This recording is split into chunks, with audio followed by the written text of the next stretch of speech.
श्रीमती निर्मला सीतारमण वित्त मंत्री,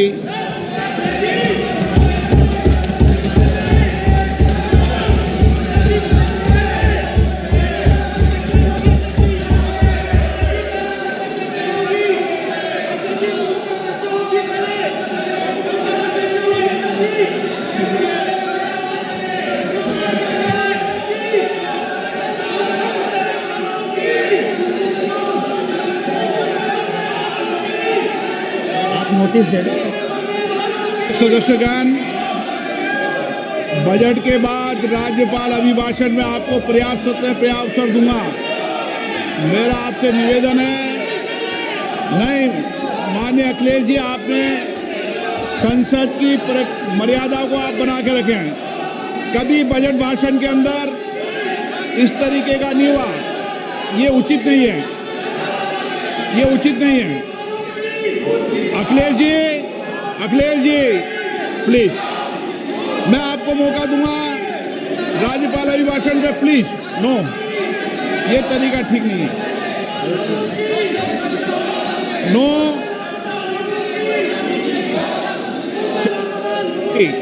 राज्यपाल अभिभाषण पे चर्चा होगी। नो तरीका। Honorable Speaker, I present the budget for 25-26. This budget continues our government's efforts to A. Accelerate growth, B. Secure inclusive development, C. Invigorate private sector investments, D. Uplift household sentiments, and E. Enhance spending power of India's rising middle class. Together, we embark on a journey to unlock our nation's tremendous potential for greater prosperity and global positioning under the leadership of Honorable Prime Minister Shri Narendra Modi. As we complete the first quarter of the 21st century, continuing geopolitical headwinds suggest lower global economic growth over the medium term. However, our aspiration for a Vikasit Bharat inspires us, and the transformative work we have done during our government's first 2 terms guides us to march forward resolutely.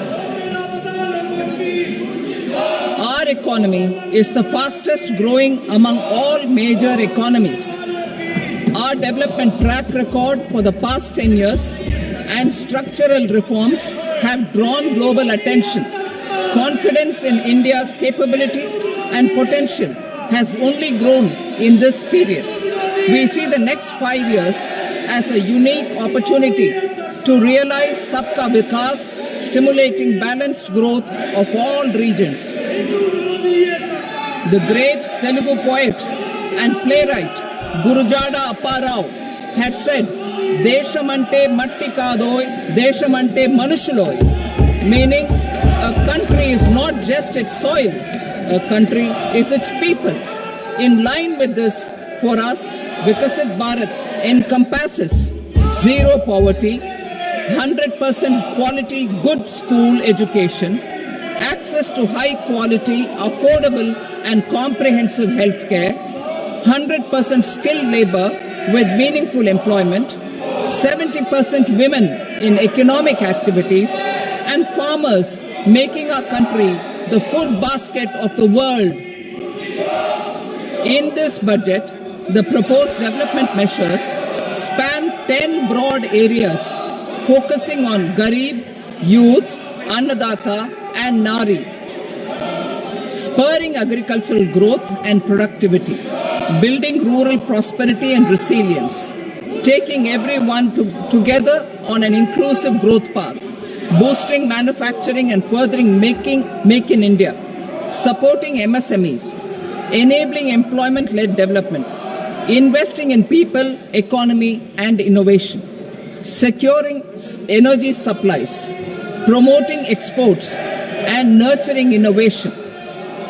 For this journey of development, our 4 powerful engines are agriculture, MSME, investments and exports. The fuel our reforms, our guiding spirit, inclusivity, and the destination Vikasit Bharat. This budget aims to initiate transformative reforms across 6 domains. During the first 5 years, these will augment our growth potential and global competitiveness. The domains are taxation, power sector, urban development, mining, financial sector, and regulatory reforms. Agriculture as the first engine. Now I move to specific proposals, beginning with agriculture as the first engine.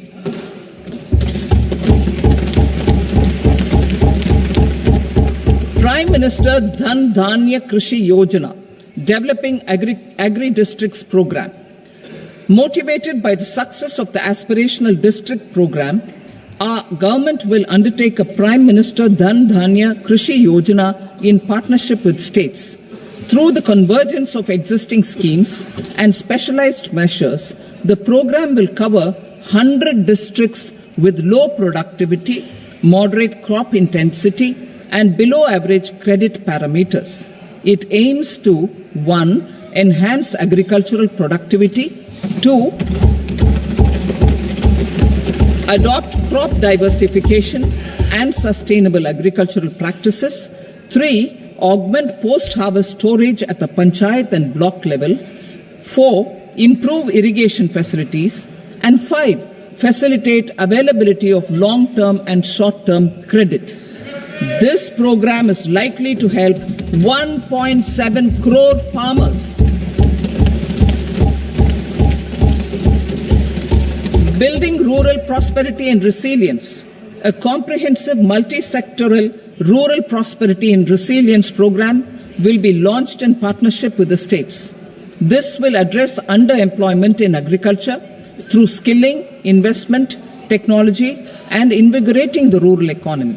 The goal is to generate ample opportunities in rural areas so that migration is an option but not a necessity.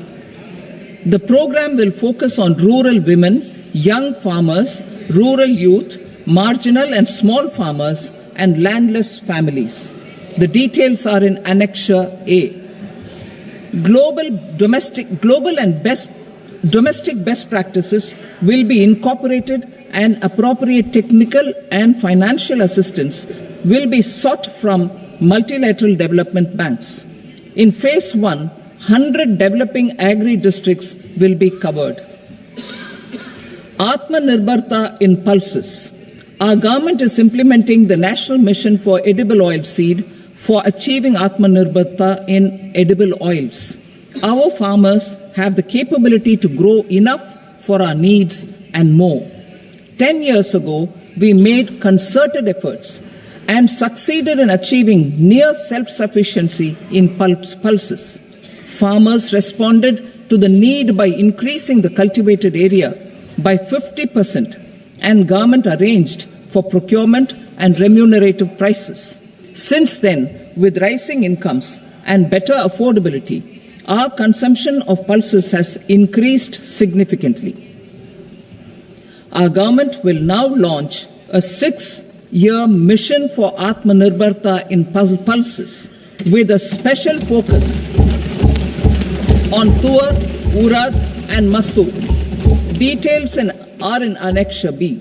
Central agencies such as NAFED and NCCF will be ready to procure these 3 pulses as much as offered during the next 4 years from farmers who register with these agencies and enter into agreements. Comprehensive program for vegetables and fruits. It is encouraging that our people are increasingly becoming aware of their nutritional needs. It is a sign of a society becoming healthier. With rising income levels, the consumption of vegetables, fruits, and Shri Anna is increasing significantly. A comprehensive program to promote production, efficient supplies, processing, and remunerative prices for farmers will be launched in partnership with the states. Appropriate institutional mechanisms for implementation and participation of farmer producer organizations and cooperatives will be set up. Makhana Board in Bihar. For this, there is a special opportunity for the people of Bihar. A Makhana Board will be established in the state to improve production, processing, value addition, and marketing of makhana. The people engaged in these activities will be organized into FPOs. The board will provide hand-holding and training support to makhana farmers and will also work to ensure they receive the benefits of all relevant government schemes. A national mission on high-yielding seeds will be launched, aimed at 1. Strengthening research ecosystem, 2. Targeted development and propagation of seeds with high yield, pest resistance, and climate resilience, and 3. Commercial availability of more than 100 seed varieties released since July 2024. India ranks second largest globally in fish production and aquaculture. Seafood exports are valued at 60,000 crore rupees. To unlock the untapped potential of the marine sector, our government will bring in an enabling framework for sustainable harnessing of fisheries from Indian exclusive economic zone and high seas, with a special focus on the Andaman and Nicobar and Lakshadweep Islands. For the benefit of lakhs of cotton growing farmers, I am pleased to announce a mission for cotton productivity. This 5-year mission will facilitate significant improvements in productivity and sustainability of cotton farming and promote extra long staple cotton varieties. The best of science and technology support will be provided to farmers. Aligned with our integrated 5F vision for the textile sector, this will help in increasing incomes of the farmers and ensure a steady supply of quality cotton for rejuvenating India's traditional textile sector. Kisan credit cards facilitate short-term loans for 7.7 crore farmers, fishermen, and dairy farmers. The loan limit under modified interest subvention scheme will be enhanced from 3 lakh rupees to 5 lakh rupees for loans taken through the KCC. For Atmanirbharta in urea production, our government had reopened 3 dormant urea plants in the eastern region. To further augment urea supply, a plant with annual capacity of 12.7 lakh metric tons will be set up at Namrup in Assam.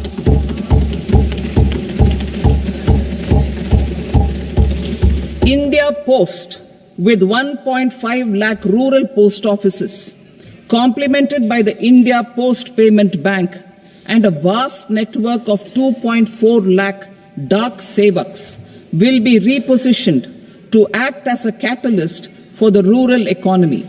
Details are at Annexure C. India Post will also be transformed as a large public logistics organization.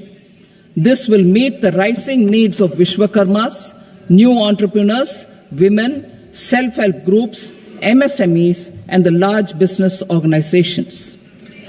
Our government will provide support to NCDC for its lending operations for the cooperative sector. MSMEs as the second engine. Now I move to MSMEs as the second engine, which encompasses manufacturing and services with a focus on MSMEs numbering 5.7 crores. Currently, over 1 crore registered MSMEs, employing 7.5 crore people and generating 36% of our manufacturing, have come together to position India as a global manufacturing hub. With their quality products, These MSMEs are responsible for 45% of our exports. To help them achieve higher efficiencies of scale, technological upgradation, and better access to capital, the investment and turnover limits for classification of all MSMEs will be enhanced to 2.5 and 2 times respectively. This will give them the confidence to grow and generate employment for our youth. The details are given in Annexure D. To improve access to credit, the credit guarantee cover will be enhanced. First, for micro and small enterprises from 5 crore to 10 crore rupees, leading to additional credit of 1.5 lakh crores in the next 5 years. Second, for startups from 10 crore rupees to 20 crore rupees, with the guarantee fee being moderated to 1% for loans in 27 focus sectors which are important for Atmanirbhar Bharat. And for well-run exporter MSMEs, for term loans up to 20 crore rupees. Also for the micro enterprises, we will introduce customized credit cards with a 5 lakh rupee limit for micro enterprises registered on Udyam portal. In the first year, 10 lakh such cards will be issued. Fund of funds for startups. The Alternate Investment Fund, AIFs, for startups have received commitments of more than 91,000 crores rupees. These are supported by the Fund of Funds set up with the Government of India's contribution of 10,000 crore rupees. Now, a new fund of funds with expanded scope and a fresh contribution of another 10,000 crore rupees will be set up. A new scheme will be launched for 5 lakh women, scheduled castes and scheduled tribes, first-time entrepreneurs. This will provide term loans up to 2 crore rupees during the next 5 years. The scheme will incorporate lessons from the successful Stand Up India scheme. Online capacity building for entrepreneurship and managerial skills will also be organized. Measures for labor-intensive sectors. To promote employment and entrepreneurship opportunities in labor-intensive sectors, our government will undertake specific policy and facilitation measures. To enhance the productivity, quality, and competitiveness of India's footwear and leather sector, a focused product scheme will be implemented. The scheme will support design capacity, component manufacturing, and machinery required for production of non-leather quality footwear, besides the support for leather footwear and products. The scheme is expected to facilitate employment for 22 lakh persons, generate over 4 lakh crore rupees, and exports of over 1.1 lakh crore rupees. Measures for the toys sector. Building on the National Action Plan for Toys, we will implement a scheme to make India a global hub for toys. The scheme will focus on development of clusters, skills, and a manufacturing ecosystem that will create high-quality, unique, innovative, and sustainable toys that will represent the Made in India brand. Support for food processing. In line with our commitment towards Purvodaya, we will establish a National Institute of Food Technology, Entrepreneurship and Management in Bihar. The institute will provide a strong fillip to food processing activities in the entire eastern region. This will result in 1. Enhanced income for the farmers through value addition to their produce, and 2. Skilling entrepreneurship and employment opportunities for the youth.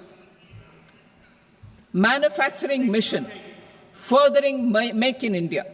Our government will set up a national manufacturing mission covering small, medium and large industries for furthering Make in India by providing policy support, execution roadmaps, governance and monitoring framework for central ministries and states. Details are in Annexure E. Given our commitment to climate-friendly development, the mission will also support clean tech manufacturing. This will aim to improve domestic value addition and build our ecosystem for solar PV cells, EV batteries, motors and controllers, electrolyzers, wind turbines, very high voltage transmission equipment and grid-scale batteries. Investment as the third engine. Now I move to investment as the third engine, which encompasses investing in people, investing in the economy, and investing in innovation. Investing in people. Saksham Anganwadi and Poshan 2.0. Saksham Anganwadi and Poshan 2.0 program provides nutritional support to more than 8 crore children, 1 crore pregnant women and lactating mothers all over the country, and about 20 lakh adolescent girls in aspirational districts and the Northeast region. The cost norms for these nutritional support will be enhanced appropriately. Atal Tinkering Labs. 50,000 Atal Tinkering Labs will be set up in government schools in the next 5 years to cultivate the spirit of curiosity and innovation and foster a scientific temper among young minds. Broadband connectivity to government secondary schools and PHCs. Broadband connectivity will be provided to all government secondary schools and primary health centers in rural areas under the BharatNet project. Bharatiya Bhasha Pustak Scheme. We propose to implement a Bharatiya Bhasha Pustak scheme to provide digital form Indian language books for schools and for higher education. This aims to help students understand their subjects better and in their language. National Centers of Excellence for Skilling. Building on the initiative announced in the July 24 budget, 5 national centers of excellence for skilling will be set up with global expertise and partnerships to equip our youth with the skills required for Make for India, Make for the World manufacturing. The partnership will cover curriculum design, training of trainers, and a skills certification framework and periodic reviews.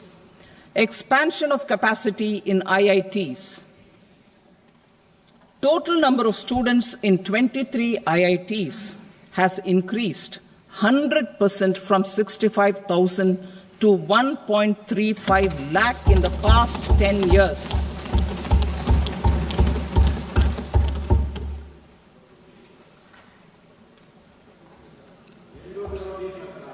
Additional infrastructure will be created in the 5 IITs started after 2014 to facilitate education for 6,500 more students.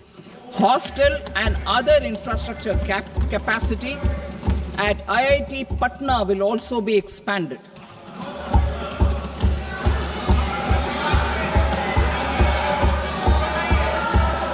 Center of Excellence.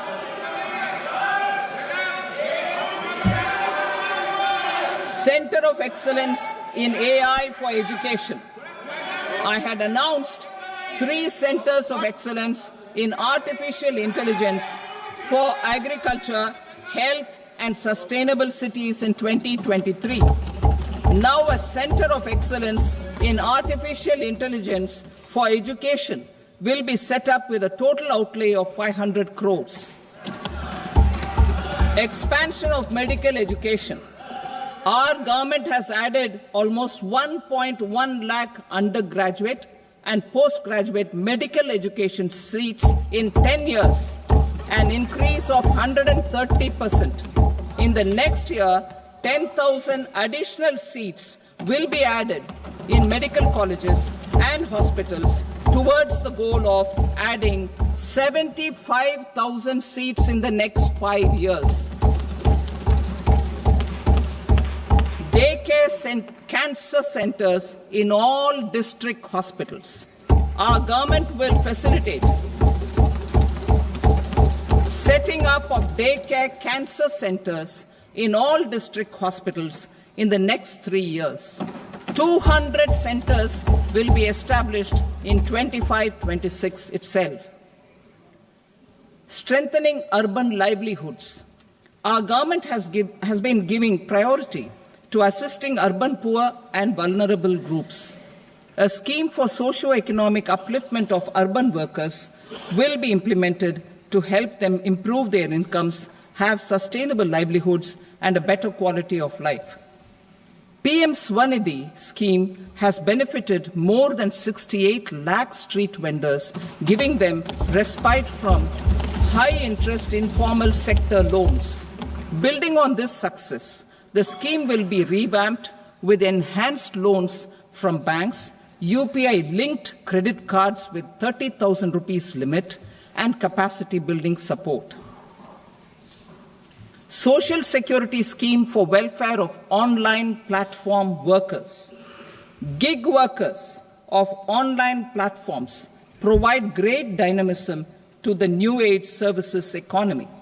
Recognizing their contribution, our government will arrange for their identity cards and registration on the e-Shram portal. They will be provided healthcare under PM Jan Arogya Yojana. This measure is likely to assist nearly 1 crore gig workers.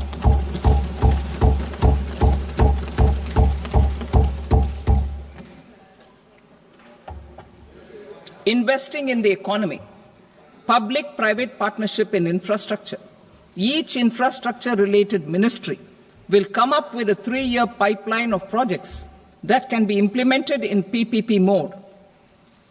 States will also be encouraged to do so and can seek support from the India Infrastructure Project Development Fund, which is a scheme to prepare PPP proposals. Support to states for infrastructure.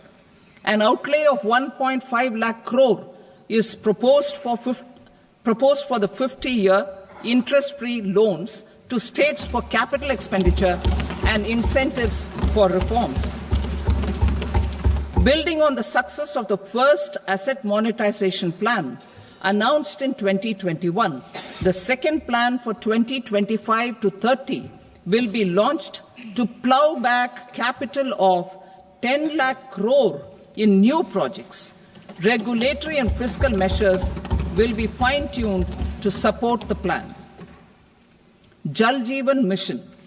Since 2019, 15 crore households representing 80% of India's rural population have been provided access to portable tap water connections. To achieve 100% coverage, I am pleased to announce the extension of this mission until 2028 with an enhanced total outlay. The mission's focus will be on the quality of infrastructure and O&M of rural piped water supply schemes through Jan Bhagidari. A separate MOU or separate MOUs will be signed with the states and union territories to ensure sustainability and citizen-centric water services delivery. Urban sector reforms. Building on the July budget proposals, urban sector reforms related to governance, municipal services, urban land and planning will be incentivized. Urban Challenge Fund. The government will set up an Urban Challenge Fund of 1 lakh crore rupees to implement the proposals for cities as growth hubs, creative redevelopment of cities, and for water and sanitation purposes announced in the July budget. This fund will finance up to 25% of the cost of bankable projects, with a stipulation that at least 50% of the cost is funded from bonds, bank loans, and PPPs.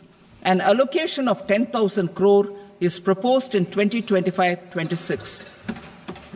Power sector reforms. We will incentivize electricity distribution reforms and augmentation of intra-state transmission capacity by states.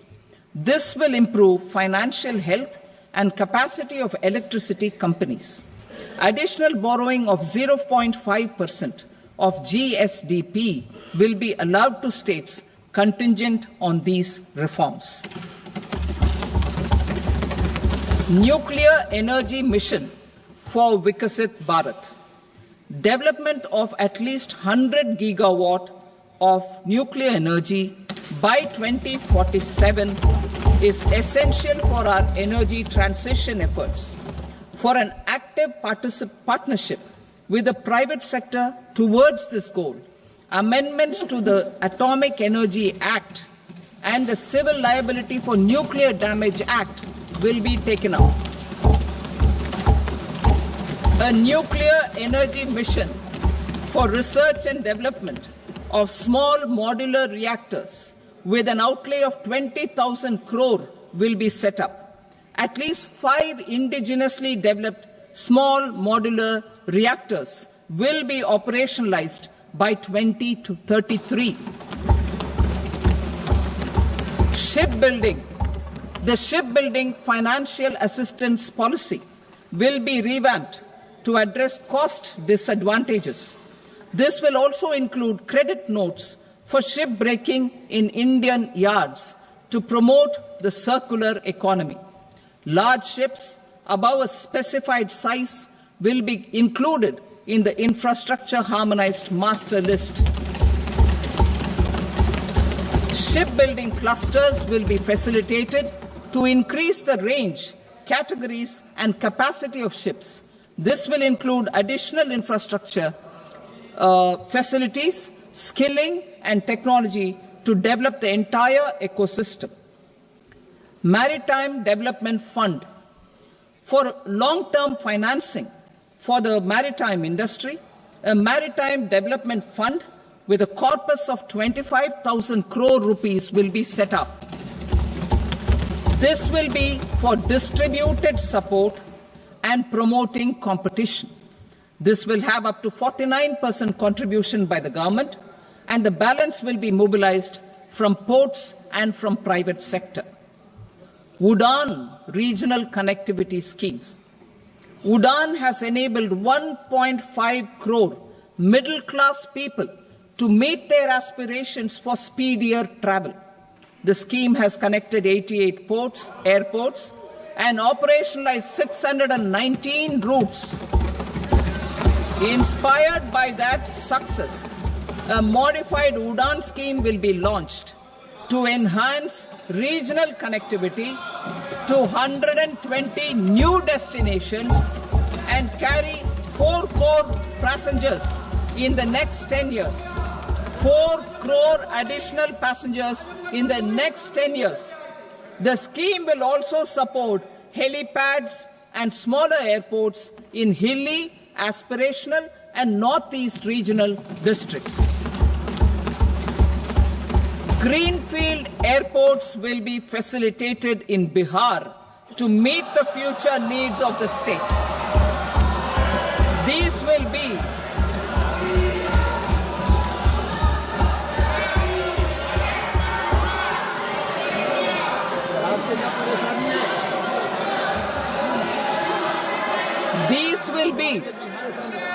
These will be in addition to the expansion of the capacity of Patna Airport and a brownfield airport in Beta. Western Kosi Canal project in Mithilanchal. Financial support will be provided for the Western Kosi Canal ERM project, benefiting a large number of farmers cultivating over 50,000 hectares of land in the Mithilanchal region of Bihar. Mining sector reforms, including those for minor minerals, will be encouraged through sharing of best practices and institutions of a state mining index. A policy for recovery of critical minerals from tailings will be brought out. Under the special window for affordable and mid-income housing, SWAMI, 50,000 dwelling units in stressed housing projects have been completed and keys handed over to home buyers. Another 40,000 units will be completed in 2025, further helping middle-class families who were paying EMIs on loans taken for apartments while also paying rent for their current dwellings. Building on this success, SWAMI Fund 2 will be established as a blended finance facility with contribution from the government, banks and private investors. This fund of 15,000 crore rupees will aim for expeditious completion of another 1 lakh units. PM Gati Shakti data for private sector.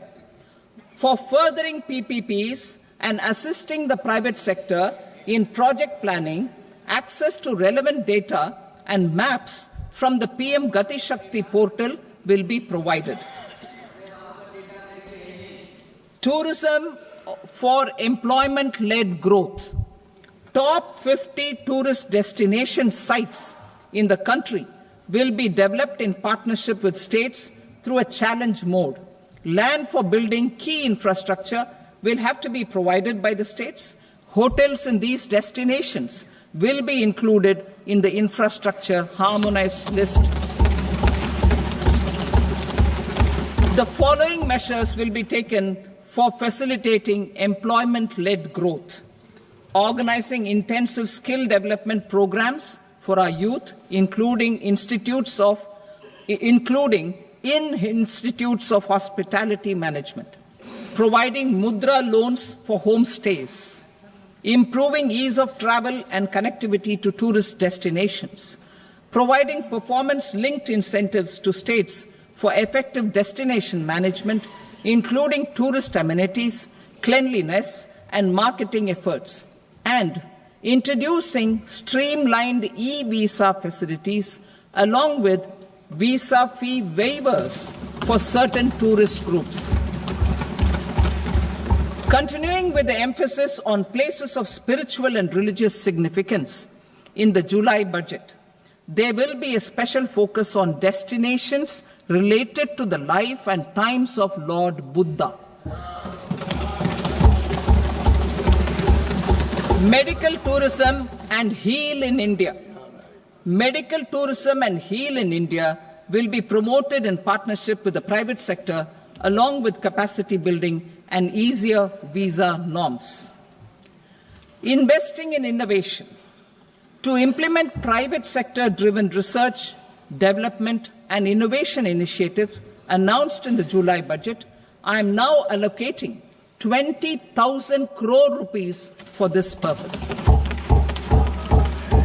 A deep tech fund of funds will also be explored to catalyze the next generation startups as a part of this initiative. In the next 5 years, under the PM Research Fellowship Scheme, we will provide 10,000 fellowships for technological research in IITs and IISc with enhanced financial support. The second gene bank with 10 lakh germplasm lines will be set up for future food and nutritional security. This will provide conservation support to both public and private sectors for genetic resources. We will start a national geospatial mission to develop foundational geospatial infrastructure and data. Using PM Gati Shakti, this mission will facilitate modernization of land records, urban planning, and design of infrastructure projects. A Gyan Bharatam mission for survey, documentation, and conservation of our manuscript heritage with academic institutions, museums, libraries, and private collectors will be undertaken to cover more than 1 crore manuscripts. We will set up a national digital repository of Indian knowledge systems for knowledge sharing. Now I move to exports as the fourth engine. We will set up an export promotion mission with sectoral and ministerial targets driven jointly by the Ministries of Commerce, MSME, and Finance. It will facilitate easy access to export credit, cross-border factoring support, support to MSMEs to tackle non-tariff measures in overseas markets. A digital public infrastructure, Bharat Trade Net, for international trade will be set up as a unified platform for trade documentation and financing solutions. This will complement the Unified Logistics Interface platform. The BTN will be aligned with international practices.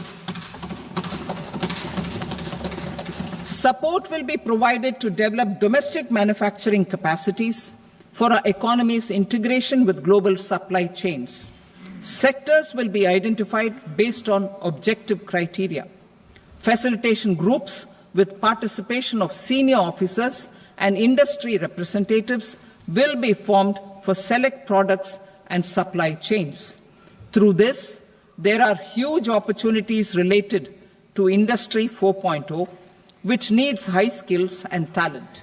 Our youth have both. Our government will support the domestic electronic equipment industry to leverage this opportunity for the benefit of our youth. A national framework will be formulated as guidance to states for promoting global capability centers in emerging Tier 2 cities.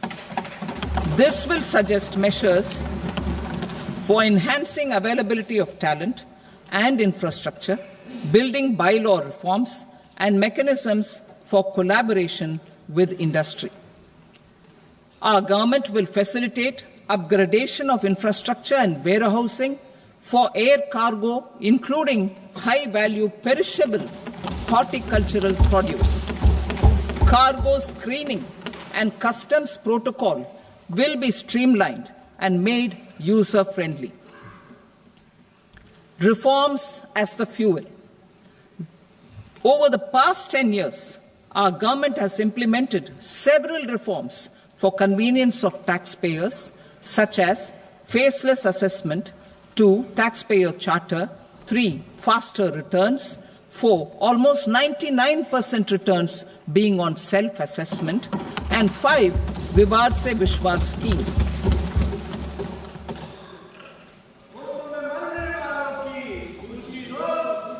Continuing these efforts, I reaffirm the commitment of the Tax Department to trust first, scrutinize later.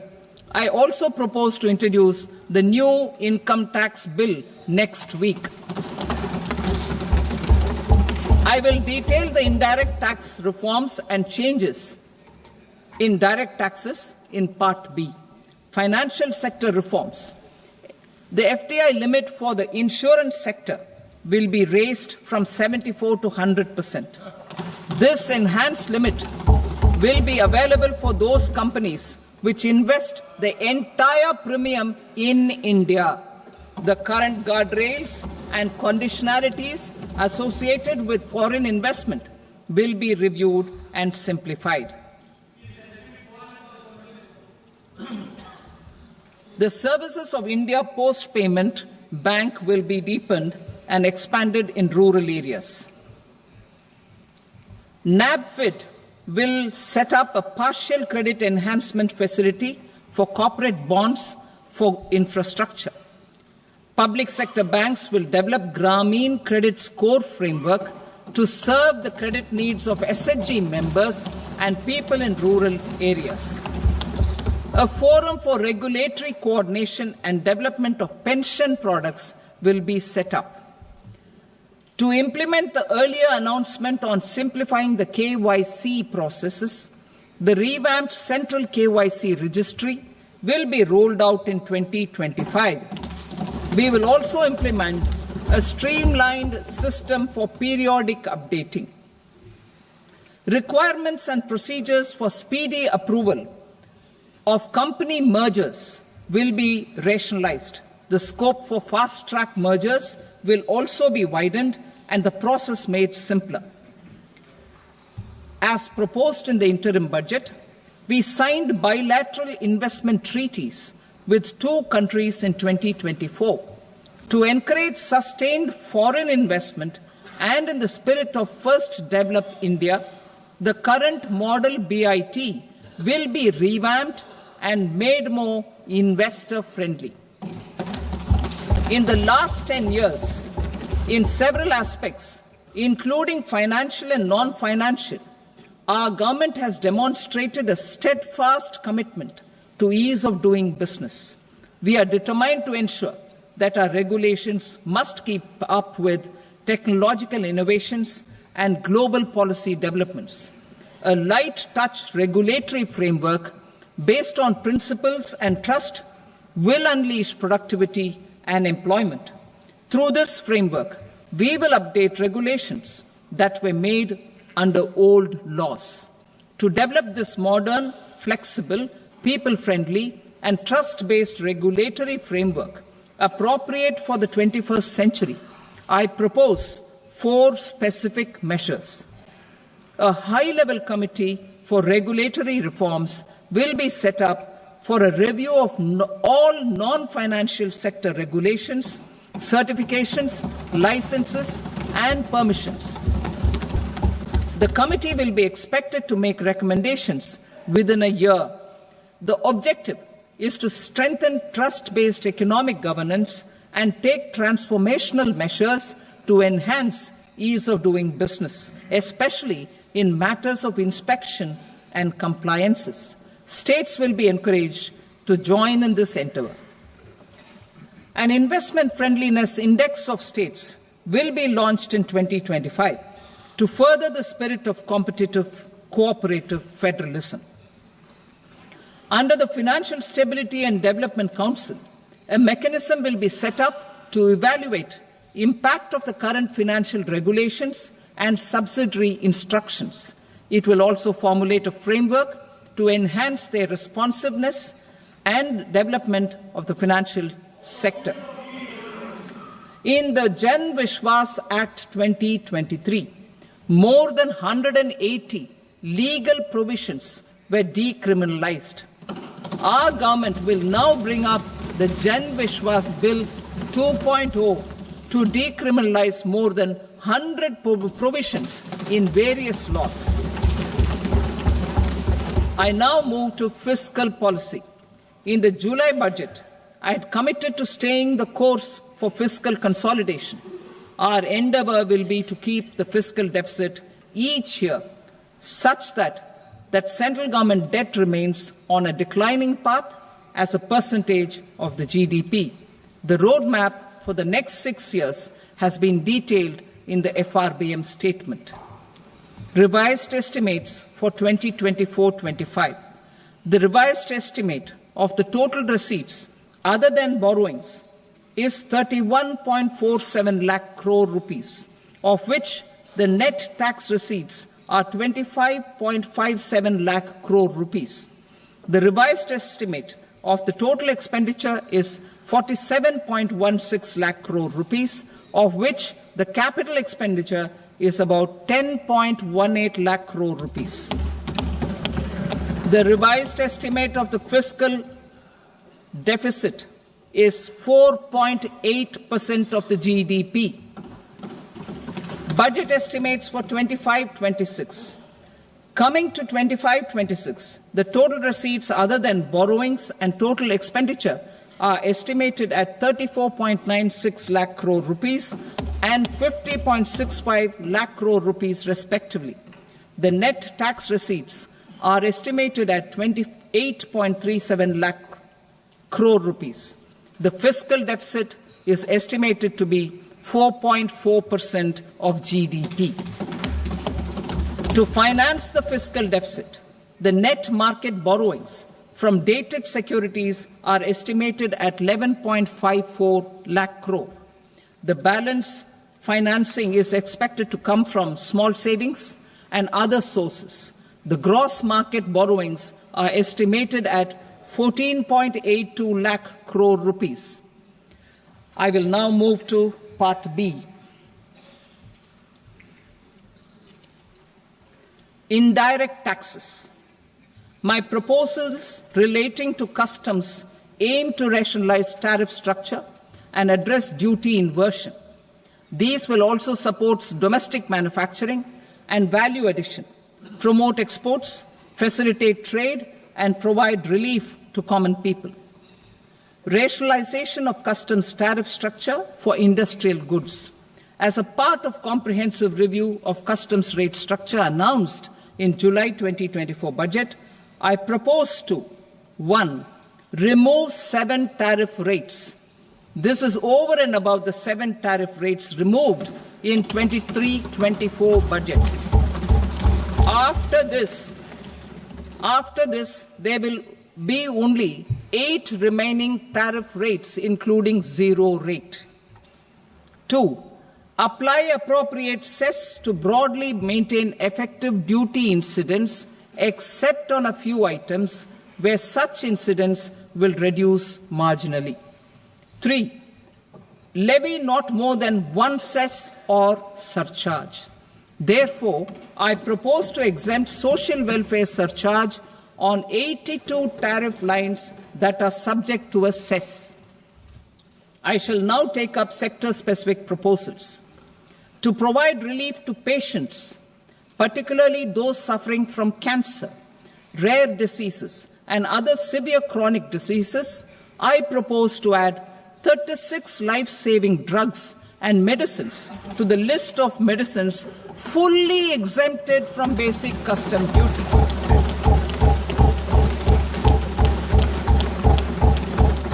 I also propose to add 6 life-saving medicines to the list attracting concessional custom duty of 5%. Full exemption and concessional duty will also respectively apply on the bulk drugs for manufacture of the above. Specified drugs and medicines under patient assistance programs run by the pharmaceutical companies are fully exempt from BCD, provided the medicines are supplied free of cost to the patients. I propose to add 37 more medicines along with 13 new patient assistance programs. Support to domestic manufacturing and value addition. Critical minerals. In the July 2024 budget, I had fully exempted BCD on 25 critical minerals that are not domestically available. I had also reduced BCD of 2 other such minerals to provide a major fillip to their processing, especially by MSMEs. Now, I propose to fully exempt cobalt powder and waste, the scrap of lithium-ion battery, lead, zinc, and 12 more critical minerals. This will help secure their availability for manufacturing in India and promote more jobs for our youth. To promote domestic production of technical textile products such as agro-textiles, medical textiles, and geotextiles at competitive prices, I propose to add 2 more types of shuttle-less looms to the list of fully exempted textile machinery. I also propose to revise the BCD rate on knitted fabrics covered by 9 tariff lines from 10 or 20 to 20% or 115 rupees per kg, whichever is higher. Electronic goods. In line with our Make in India policy and to rectify inverted duty structure, I propose to increase the BCD on interactive flat panel display from 10% to 20% and reduce the BCD to 5% on open cell and other components. In 23-24 budget, for the manufacture of open cells of LCD, LED TVs, I had reduced the BCD on parts of open cells from 5% to 2.5%. To further boost the manufacture of such open cells, the BCD on these parts will now stand exempted. Lithium-ion battery. To the list of exempted capital goods, I propose to add 35 additional capital goods for EV battery manufacturing and 28 additional capital goods for mobile phone battery manufacturing. This will boost domestic manufacture of lithium-ion batteries, both for mobile phones and for electric vehicles. Shipping sector. Considering that shipbuilding has a long gestation period, I propose to continue the exemption of BCD on raw materials, components, consumables, or parts for the manufacture of ships for another 10 years.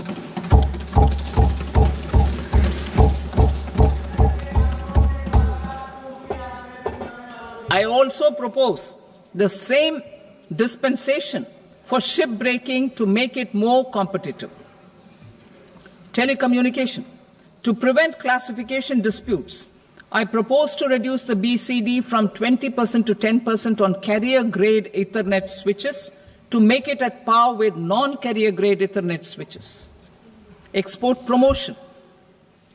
To facilitate exports of handicrafts, I propose to extend the time period for export from 6 months to 1 year, further extendable by another 3 months if required. I also propose to add 9 items to the list of duty-free inputs. Leather sector. I propose to fully exempt BCD on wet blue leather to facilitate imports for domestic value addition and employment. I also propose to exempt crust leather from 20% export duty to facilitate exports by small tanners. Marine products. To enhance India's competitiveness in the global seafood market, I propose to reduce BCD from 30% to 5% on frozen fish paste, surimi, for manufacture and export of its analog products. I also propose to reduce BCD from 15% to 5% on fish hydrolysates for manufacture of fish and shrimp feed. In July 2024 budget, to promote development of domestic MROs for aircraft and ships, I had extended the time limit for export of foreign origin goods that were imported for repairs from 6 months to 1 year and further extendable by 1 year. I now propose to extend the same dispensation for railway goods. Time limit for provisional assessment. Presently, the Customs Act 1962 does not provide any time limit to finalize provisional assessments, leading to uncertainty and cost to trade. As a measure of promoting ease of doing business, I propose to fix a time limit of 2 years, extendable by a year, for finalizing the provisional assessment.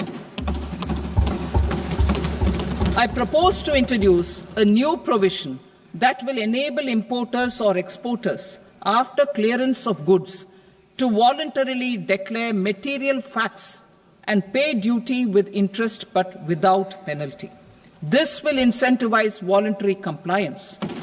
However, this will not apply in cases where department has already initiated audit or investigation proceedings.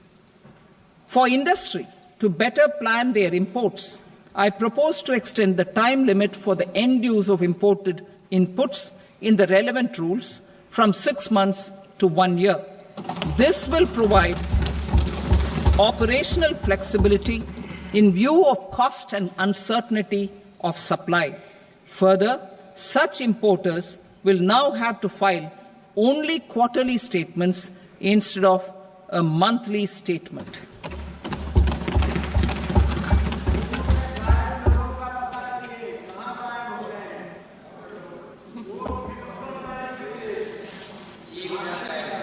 I now come to my direct tax proposals. In Part A, I have briefly underlined taxation reforms as one of key reforms to realize our vision of Vikasit Bharat. In respect of criminal law, our government had earlier ushered in Bharatiya Nyaya Sanhita, replacing Bharatiya Danda Sanhita. I am happy to inform this august House and the country that for new income tax bill will carry forward the same spirit of Nyaya in its drafting as well. The new bill will be clear and direct in text, with close to half of the present law in terms of both chapters and words. It will be simple to understand for taxpayers and tax administrators, leading to tax certainty and reduced litigation. Reforms, however, are not a destination. They are means to achieve good governance for our people and economy. Providing good governance primarily involves being responsive. The Tirukkural captures this in verse 542, which reads, "Vaanokki vaazhum ulagallam, mannavan kol nokki vaazhum kudi," meaning, just as the living beings live expecting rains, citizens live expecting good governance. Our government is committed to keeping an ear to the ground and a finger on the pulse and responding while balancing our national building efforts.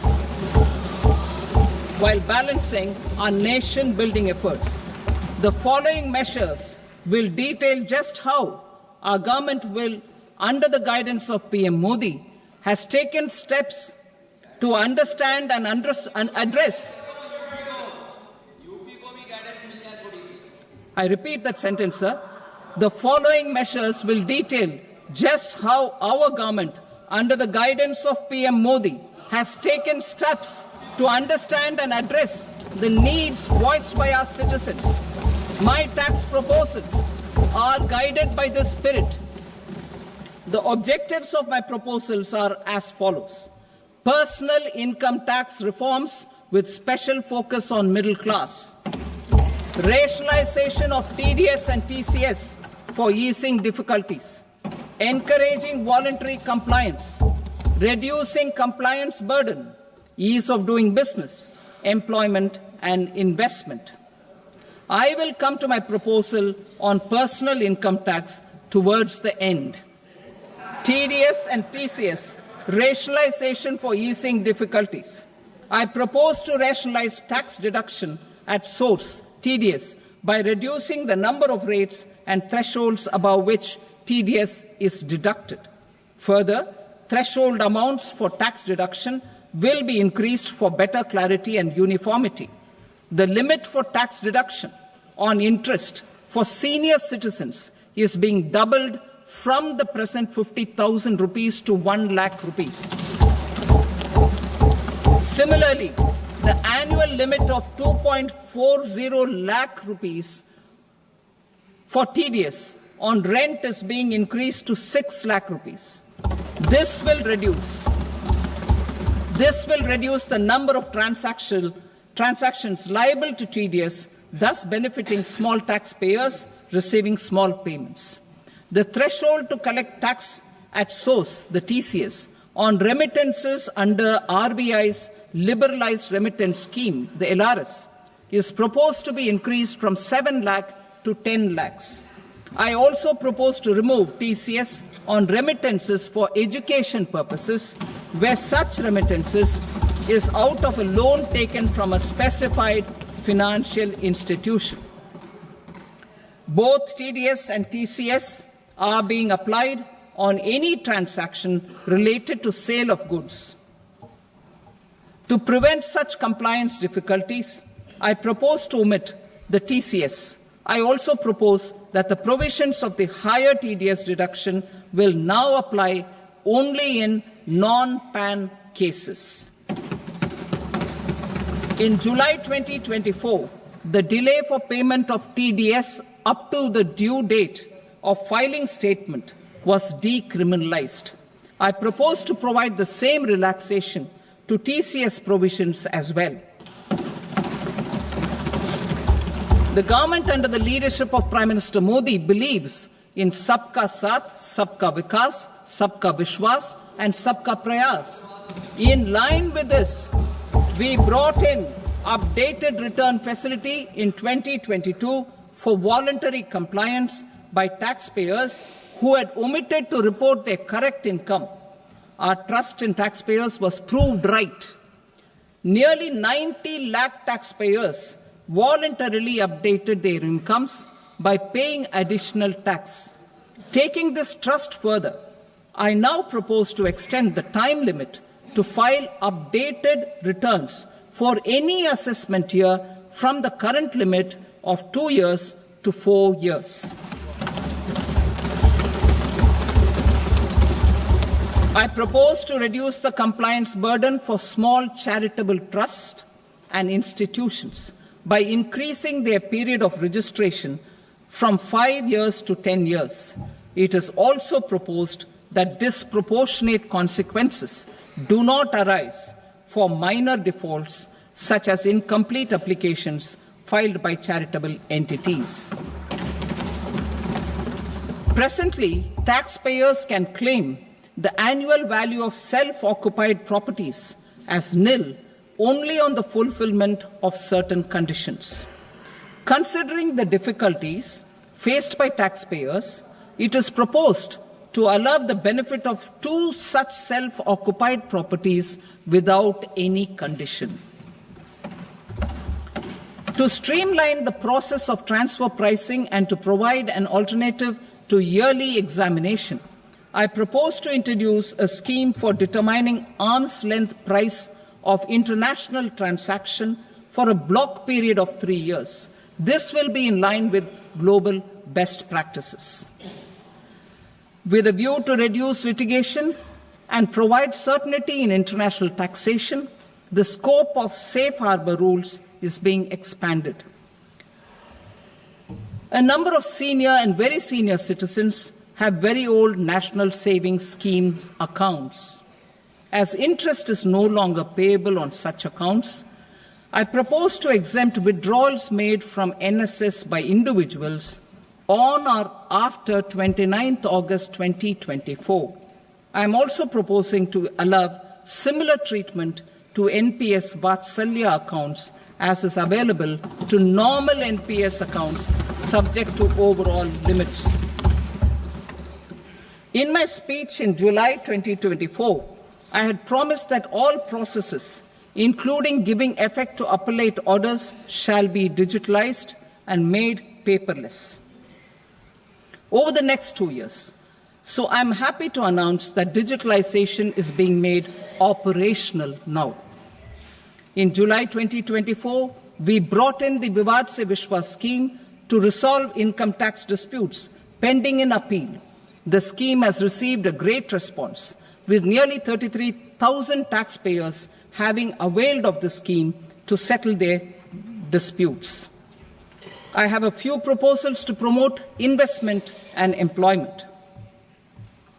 It is proposed to provide a presumptive taxation regime for non-residents who provide services to a resident company that is establishing or operating an electronics manufacturing facility.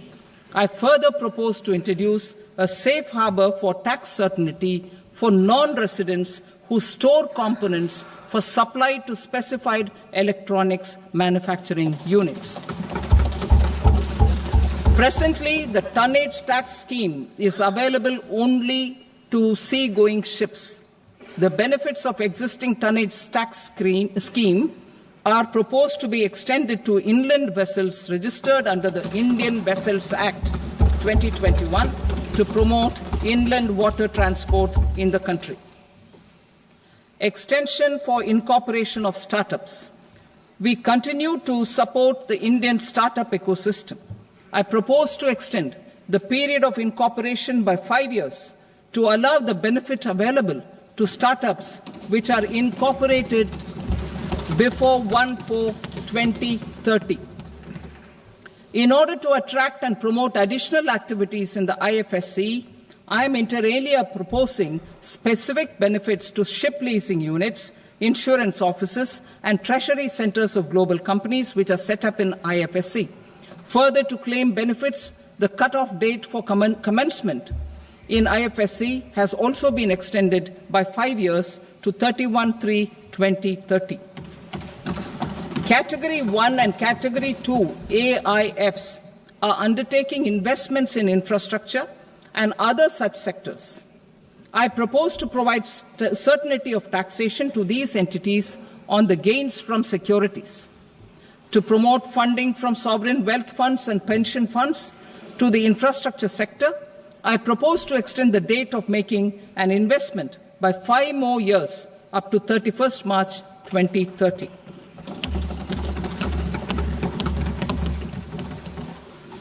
Personal income tax reforms with special focus on middle class. Democracy, demography, and demand are the key support pillars in our journey towards Vikasit Bharat. The middle class provides strength for India's growth.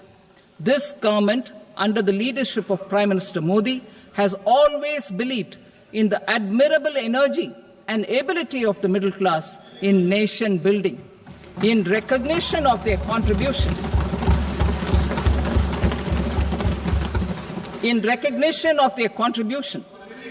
we have periodically reduced their tax burden. Right after 2014, the nil tax slab was raised to 2.5 lakhs of rupees, which was further raised to 5 lakh rupees in 2019 and to 7 lakh rupees in 2023.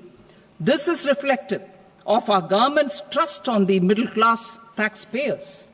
I am now happy to announce that there will be no income tax payable up to income of 12 lakh rupees.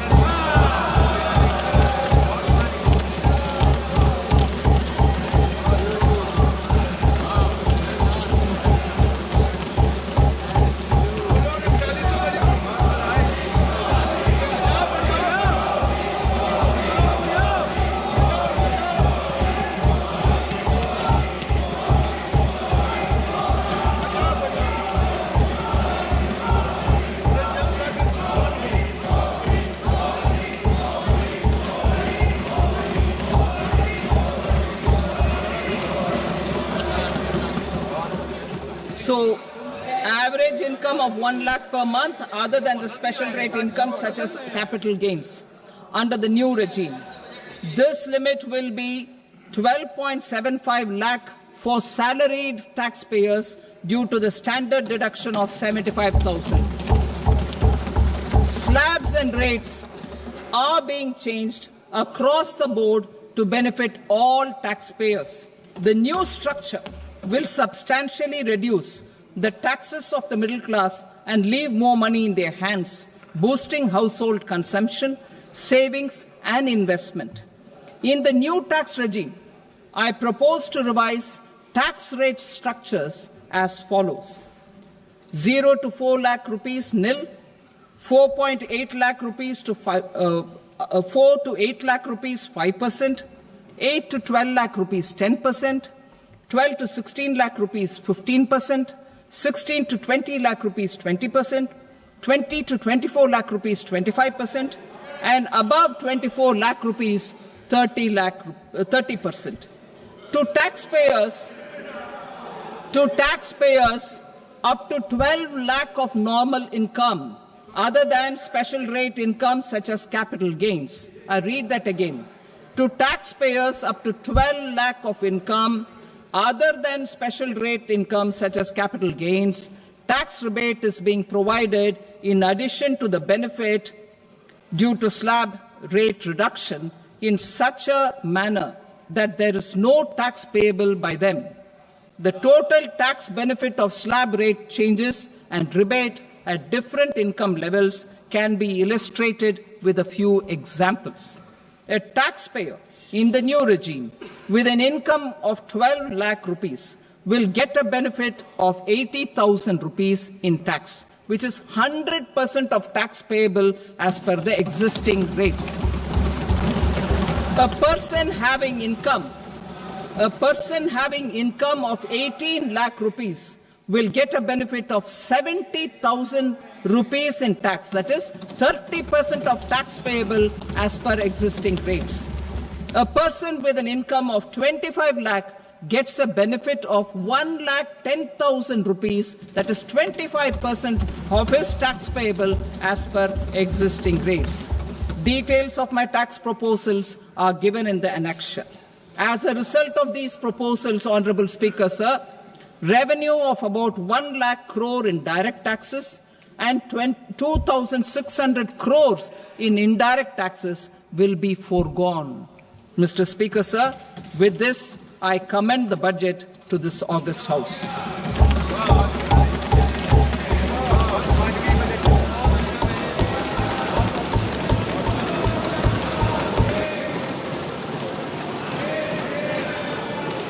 Item number 2, Srimati Nirmala Sitharaman.